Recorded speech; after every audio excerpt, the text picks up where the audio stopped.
उसके बाद है स्पाइडर टेलेंजेक्टेजियाज। तो ये नॉन न्यूप्लास्टिक असल में वास्कुलर लीजन्स होती हैं। इस तरह की जो लीजन्स हैं ना, ये मैनिफेस्ट करती हैं as a radial often pulsatile arrays of dilated subcutaneous arteries और आर्टीरियोल्स। यानी इस तरह से यूँ रेडिएट करेंगी, ठीक है, डायलेटेड आर्टरीज या आर्टीरियोल्स जो कि सबक्यूटेनियस होंगी, बिल्कुल एक स्पाइडर की लेग्स की तरह, ठीक है। अबाउट अ सेंट्रल कोर, मतलब ये इस तरह से रेडिएट कर रही है। तो ये जो सेंट्रल कोर है ये इसकी स्पाइडर की बॉडी, और जब हम इस पर प्रेशर देंगे तो ये मतलब ब्लैंच होगा, ठीक है, वाइट हो जाएगा। फिर से जो प्रेशर हटाएंगे तो फिर दोबारा से इसे रेड होके डायलेट हो जाएंगी। तो अब ये जो स्पाइडर टेलेंजेक्टेसिया हैं ये कॉमनली फेस पे होते हैं, नेक और जो अपर चेस्ट है वहाँ पे, और मोस्ट फ्रिक्वेंटली ये एसोसिएटेड होते हैं हाइपर ईस्ट्रोजेनिक स्टेट्स के साथ। फॉर एग्जांपल जैसे जो प्रेग्नेंट वुमेंस होती हैं या फिर सिरोसिस वाले पेशेंट्स होते हैं, तो उनमें जो है ये फ्रीक्वेंटली होता है हाइपर ईस्ट्रोजेनिक स्टेट्स में। अगला है हेरेडिटरी हेमरेजिक टेलेंजेक्टेसिया। ठीक है, तो इस स्पाइडर टेलेंजेक्टेसिया की पिक्चर देख लें तो ये इस तरह से कुछ दिखता है, ठीक है, स्पाइडर की तरह का। अगला है हेरेडिटरी हेमरेजिक टेलेंजेक्टेसिया, जिसको हम ऑस्लर वेबर रेंडू डिजीज़ कहते हैं।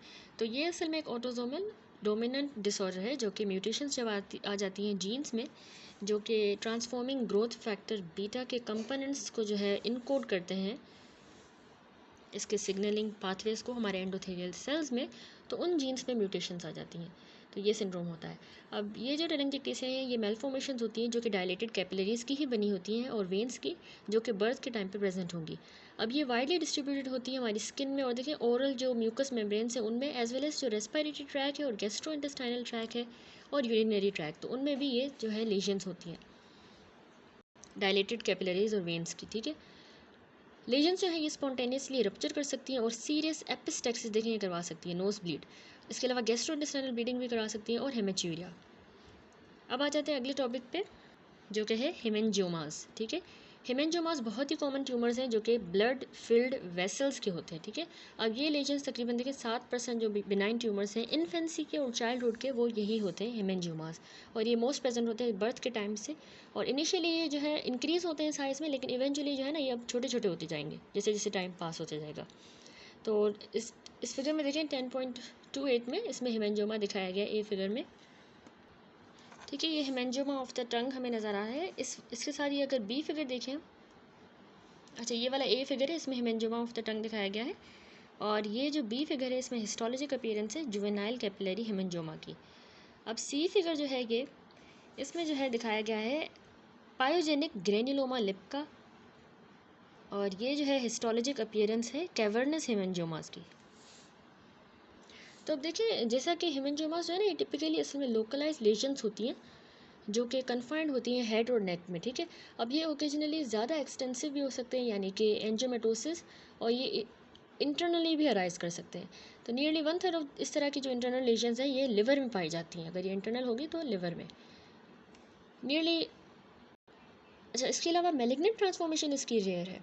अब सेवरल हिस्टोलॉजिक और क्लिनिकल वेरिएंट्स इसके भी डिस्क्राइब हुए हैं। सबसे पहला है ये कैपिलरी हेमेंजियोमास। तो ये बहुत ही कॉमन टाइप है, ये स्किन पे होता है, सबकुटेनियस टिश्यूज़ में, और म्यूकस मेम्ब्रेन्स ओरल कैविटीज़ की और लिप्स की, ठीक है। ये साइड्स आपने अच्छी तरह से याद करनी है। इसके अलावा ये as well as liver, spleen और किडनीज़ में भी होता है, ठीक है, कैपिलरी हेमेंजियोमा। तो जिस तरह ये हमने ए वाला फिगर देखा तो इसमें दिखाया गया है ये कैपिलरी हेमेंजियोमा। अब हिस्टोलॉजिकली जो है ये थिन वॉल जो कैपिलरीज होती हैं जिनमें बहुत ही स्कैंड स्ट्रोमा होगा उनका बना होता है, ठीक है, बिल्कुल स्कैंड स्ट्रोमा के साथ, जिस तरह ये फिगर जो है हमें शो कर रहा है। दूसरे हैं ये जुवेनाइल हेमेंजियोमास, जिनको हम सो कॉल्ड स्ट्रॉबेरी हेमेंजियोमास भी कहते हैं, ऑफ द न्यूबॉर्न स्किन। ये एक्सट्रीमली कॉमन है, लेकिन यानी 1 in 200 बर्ड्स ये होते हैं, ठीक है, और ये मल्टीपल भी हो सकते हैं। तो ये जल्दी जल्दी ग्रो करते हैं कुछ ही महीनों में, ठीक है, लेकिन फिर क्या है कि ये 1 से 3 साल के बाद जो है फेड कर जाएंगे और इनकी कंप्लीट रिग्रेशन हो जाएगी, जैसे बच्चा जो है वो 7 साल का हो जाएगा, ठीक है। Vast majority of the cases में इस तरह होता है जुवेनाइल हेमेंजियोमा में। अगला है पायोजेनिक ग्रेन्युलोमास। तो ये कैपिलरी हेमेंजियोमास हैं जो कि मैनिफेस्ट करते हैं रैपिडली ग्रोइंग रेड पिडंकुलेटेड लेजन्स, जो कि स्किन पे भी हो सकती हैं, जिंजाइवल या फिर ओरल म्यूकोजा पे, ठीक है। अब माइक्रोस्कोपिकली ये रिजेंबल करेंगे एक्जुबरेंट ग्रेनुलेशन टिश्यू को, इस तरह लगेगा कि ये ग्रेनुलेशन टिश्यू है माइक्रोस्कोपिकली। तो इसके अलावा ना ये ब्लीड ईजीली करता है और अल्सरेट ऑफन कर जाता है। तो अगर हम फिगर देखें तो 10.28C फिगर, इसमें जो है ये हमारे पास दिखाया गया है पायोजेनिक ग्रेन्युलोमा।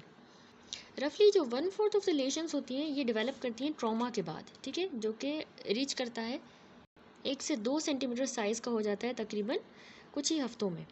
क्यूरेटेज और कॉटरी जो है ना यूजुअली इसमें इफ़ेक्टिव होती हैं, क्यूरेटिव हैं, इसका यही इलाज है। प्रेगनेंसी ट्यूमर जो ग्रेन्युलोमा ग्रेविडेरम है, ये जिसको हम प्रेगनेंसी ट्यूमर भी कहते हैं, तो ये भी एक पायोजेनिक ग्रेन्युलोमा ही है जो कि infrequently gingiva of the pregnant women में होता है, ठीक है।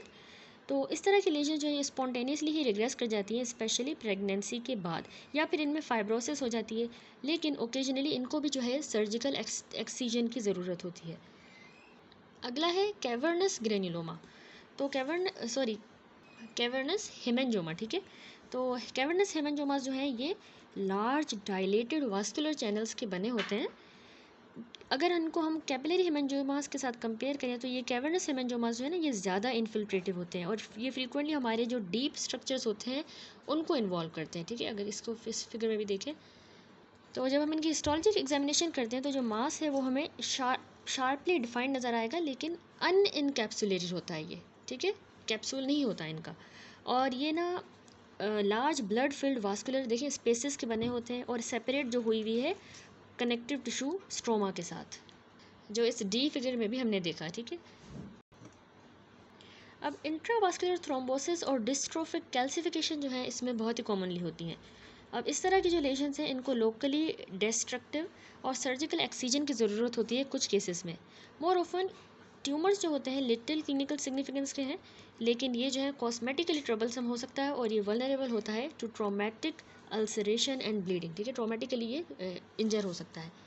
ब्रेन हेमेंजोमास जो होते हैं ना वो प्रॉब्लमेटिक होते हैं, क्योंकि वो जो है सिम्टम्स कॉज करा सकते हैं जो कि कंप्रेशन से रिलेटेड हो सकता है टू द एडजेसेंट टिश्यूज़, ठीक है, एडजेसेंट टिश्यू पे अगर वो कंप्रेस करेगा या फिर अगर वो रप्चर कर जाता है तो कॉम्प्लिकेशंस होंगी। अब कैवर्नस हेमेंजोमास जो है ये कॉन्स्टिट्यूट करते हैं one component of von Hippel Lindau disease, जिसमें क्या होता है कि वास्कुलर लेजन्स जो हैं वो कॉमनली सेरिबेलम में पाई जाती हैं।